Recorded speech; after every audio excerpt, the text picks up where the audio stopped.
Gino Torretta, the Heisman Trophy winner, courtesy of the local 519 Plumbers Union in football and in life. It's about being on the right team. Join the winning team at local 519 Plumbers Union, a proven path to a strong career.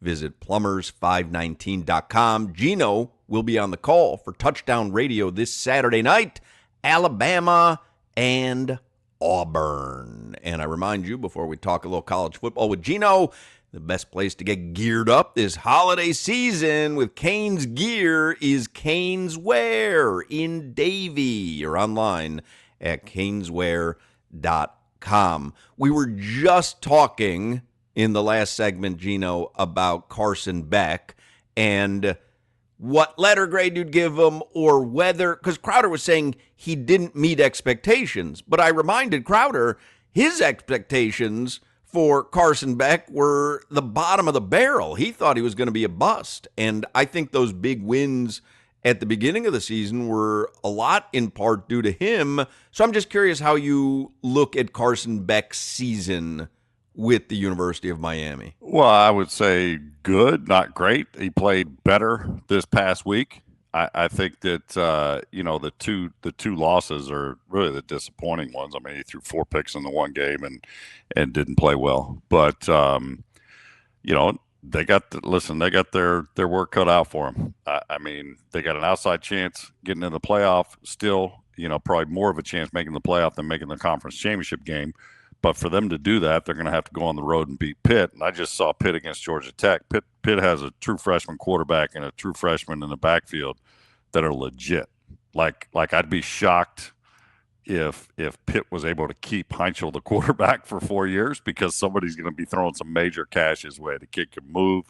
He got a nice arm. He's aggressive. Seems to be, fiery leader on the field. But, I would say okay. You didn't have obviously a Cam Ward type season, and obviously nobody has at the University of Miami, so maybe unfair to compare that. But I think that the comparison is not necessarily just your statistics, but your record, and I think that that's really what is most important as a quarterback, is what's your record, wins and losses.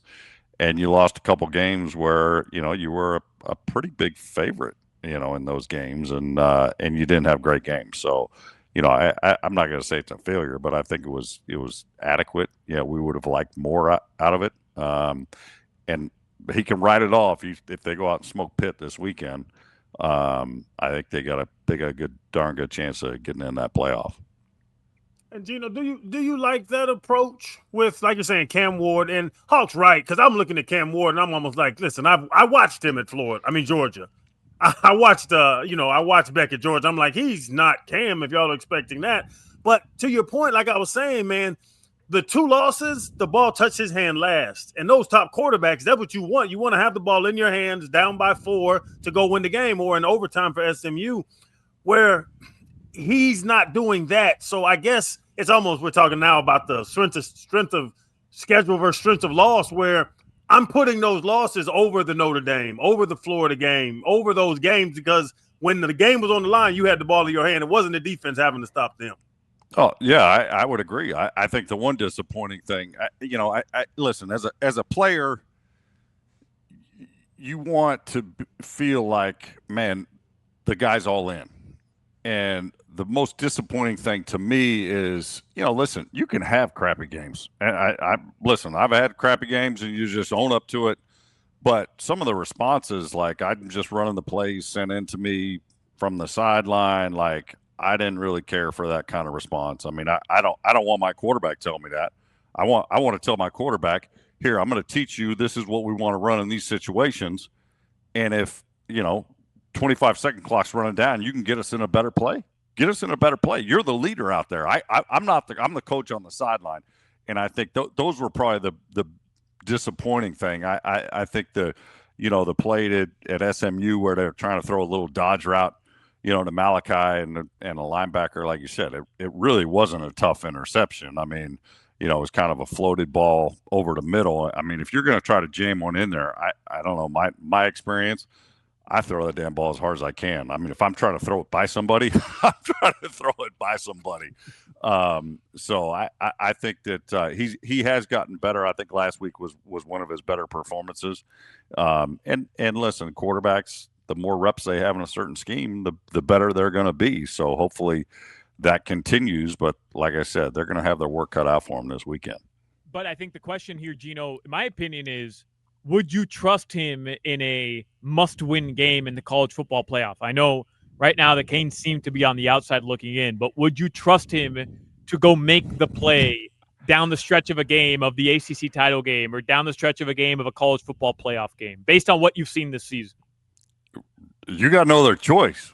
I mean, you know what I mean? It's like, I get the question like we asked, like, do you really want the ball in this guy's hands? And we've done it, whether it's the Dolphins, the Canes, the Seminoles, the Gators. You know what? Hell, you're at this point right now, and he's your guy. I mean, remember, let's go back to that Notre Dame game, and Notre Dame handcuffed C.J. Carr. And now he was a redshirt freshman. I'm like, dude, if you pick your starter, I don't give a crap if it's the game 1, game 2, or game 11, or you're in the playoffs. He's your starting quarterback.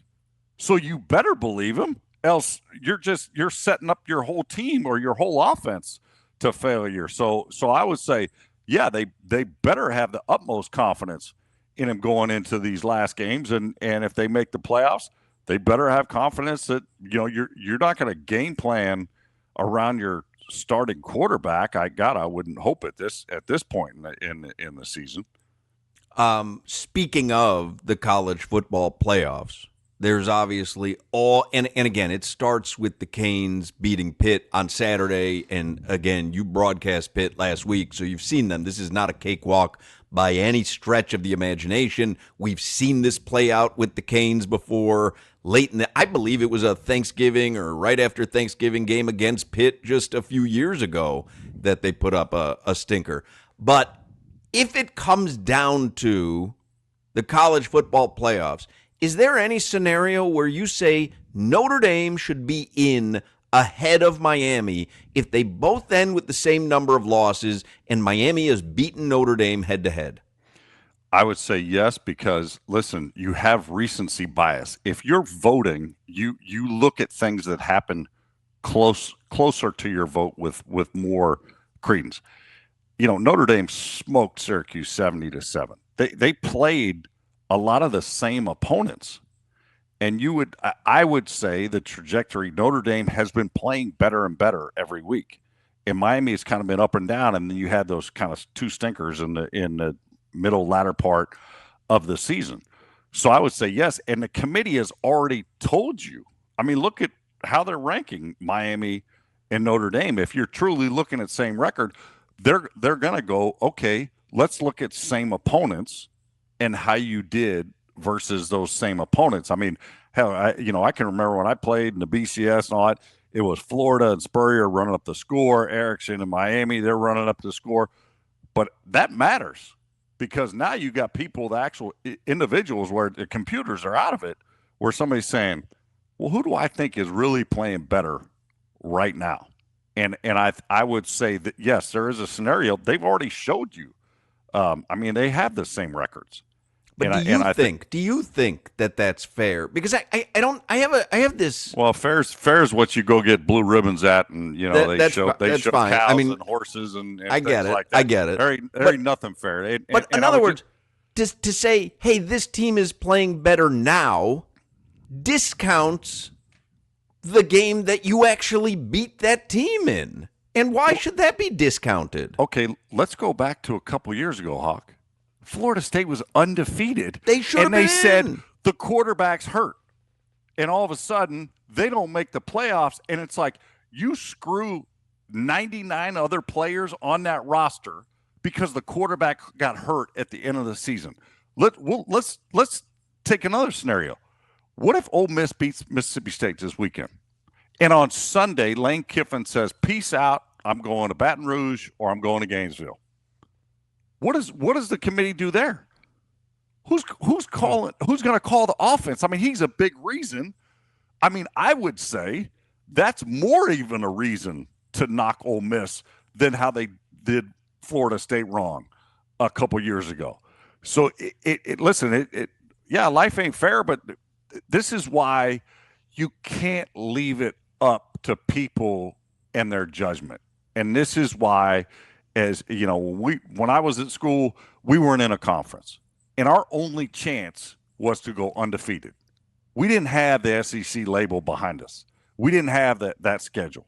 So it was like we had to kick everybody's ass and basically say, you know what? You can't keep us out. And now Miami's not in that situation right now. They don't – if they worry about all this other stuff, they're going to forget about Pitt, which they can't. They can only control what they can control. And unfortunately, they left a lot out there with those 2 losses. But like I said, Pitt, man, Narduzzi's a defensive coach. I sat there and watched. He would line 6-7 guys up on the line of scrimmage. He would only rush 4. Georgia Tech's O-line couldn't figure out who was coming. They dropped a linebacker into coverage. Guy goes 100 yards with a pick, basically kind of the same throw that Carson made earlier in the season. Miami's going to get a ton of that right now. Like that dodge route that Malachi Tony, they love throwing. Bro, there's going to be some blitzes. You're going to think it's blitz, and it's not. And it's like you have to be patient. And I would say how you take people out of blitz zone, you run the ball right down their throat. You just say, you know what? You can line up a line of scrimmage. I don't really care if you're rushing 4. I don't care if you're rushing 7. We're going to run it straight at you and just pound you into oblivion. But, that's kind of what I would say. Just, it is what it is. And it's that we just got to wait until the committee, there's a lot of things that can go their way. And have to this point, because they still got a shot, even with those 2 losses later in the season. You bring up the committee, and it's humans and human error, almost like you're saying fair. It's whatever I think. Like Hawk saw Carson Beck and loved him. I saw Carson Beck and was like, nah, he ain't worth a damn. It's just our opinions. But when it was a computer, everybody hated the BCS because computers don't know anything. They're just putting numbers together. Which way is the better way? I'd ask Hawk too, because humans make mistakes, but the computer's not smart enough to make that decision. So now there's no way to get the right 12 in? Channing, we have to have jobs, and I like it whatever way, because then we got to talk about something. You know what I mean? It's set up for us to discuss and debate. I mean, I'll throw a wrench. What if Michigan goes out? Michigan hasn't lost to Ohio State in 4 straight years. What if they go out and beat Ohio State? Michigan and Miami are going to have the same record. That's going to be another team that jumps Miami. So it's like you can talk about all these scenarios of them trying to get an ACC championship game. That's where, okay, hopefully these other teams lose and we get in the conference championship game, win the conference, then you're in. But, man, there's people that are ranked behind you that have big games that could jump you because, like you said, it's people saying, well, Michigan's playing better right now. Who's to say they are or they aren't? But people have to make a vote. They have to make a choice. And their recency bias, I mean, come on. We all know that. It's like, how great was the win in August? Yeah, it was great. Nobody remembers that win in August. People remember the wins in November. That's why when it's cutting time, you got to win in November. You got to win your conference games. Somehow, I feel like everyone would remember the August game if Notre Dame won and they had the same schedule and this whole situation was reversed. Everyone would be talking about, you remember when Notre Dame beat Miami? I mean, argument ender. They're a better team. You know what, though? I would say play them again right now. And I would say but I don't have to play them again. They played them already. Well, okay. They also had another opponent, which I told you about a long time ago in August. Heat and humidity. They're big-ass offensive line. Come on. We're not doing weather. We're not doing weather. Gino, what are we doing here? You're not doing weather. All I'm telling you is they were eating popsicles on the sidelines in the third quarter because they were whipped by the humidity. Come on, Channing's played down here. Like the Dolphins be like, that makes no sense. They played. Both teams faced the same stuff, and you're saying, hey, play them again now. But we don't have to play them again now. We already played them. But okay, so you have a head-to-head, and then you also have same opponent. So then they're going to look at same opponents. But which one should multiple. matter more? Everyone's making The head-to-head, but I'm telling you, recency bias. I'm with you. I know it exists. Yeah. You got to ask ChatGPT, in my opinion. That's the only person that can solve this. That'd be kind of interesting. Maybe some of the committee throws out to ChatGPT. Put Elon Musk on the committee. Who's on the committee right now? Is Condoleezza Rice still up there? Elon Musk is worried about counting his kids and wives and women and whatever he's counting. Come on. You know what? It's frustrating because they have a very good team, and they stumbled twice, and they were in big time games. In the ACC, let's be honest, they don't have a team where they're like, hey man, this is Pitt. They're 11-0 at the end of the season, and they got Dan Marino and handing off to Tony Dorsett. That's where what the ACC is missing this year, because no matter what you say about the SEC, at the end of the year, hell, Alabama can still lose to Auburn. I mean, it's the Iron Bowl. Crazy stuff happens in that game, but it is a game. It is like Michigan, Ohio State, where even if Michigan stinks or isn't very good, people give credit to the opposing team of Ohio State and the SEC. And Miami does not have that game at the end on their schedule. That's why you can't let other people decide your fate. And that's the frustrating thing, because I think they are playing better right now, and they had a great game last week.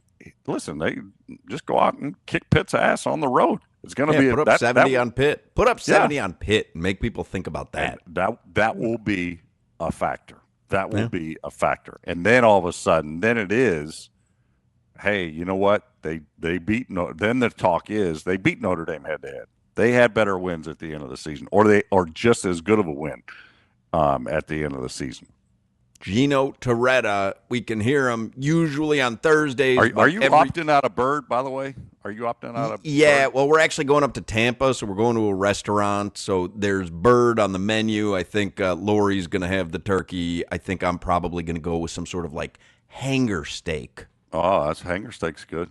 Butcher's filet. Yeah. Poor Are you having turkey? Hell yeah, I'm putting it on my rotisserie.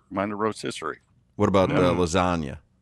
No lasagna, no za, no spaghetti meatballs. No, but there's Italian sausage in my wife's stuffing, so there is some Italian meats. What else is in there? Gabagool? No gabagool, but it's pork. Gabagool. I mean, it's kind of the same thing. We actually bought. I'm going to try this one. I don't know if you've seen it at your favorite store, Trader Joe's. They had half turkeys, like basically just ran down the saw, and it's all seasoned. So I'm going to take another half a turkey and throw it on my smoker and just kind of see how that plays out. But I can't go with that being the main one, because I don't really you don't know.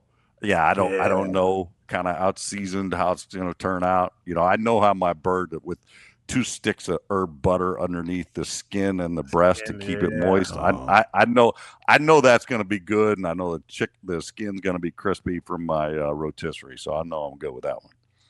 All right, keep a little gabagool in the fridge just in case things go south. I'll slice up some pancetta. There you go. Some pancetta. Gino Torretta, courtesy of the local 519 Plumbers Union. With all the changes in how America does business, you can count on one thing: the union-trained plumbers of Local 519. Join a winning team today with Local 519 Plumbers Union, a proven path to a strong career. Visit plumbers519.com. Have a great Thanksgiving, Gino. Have a great call, Alabama and Auburn. And we will speak with you next week. And I have a feeling there's going to be a lot of stuff to talk about when it comes to college football and the Miami Hurricanes. So we'll talk to you in a week. Yes, sir. Happy Thanksgiving, everybody.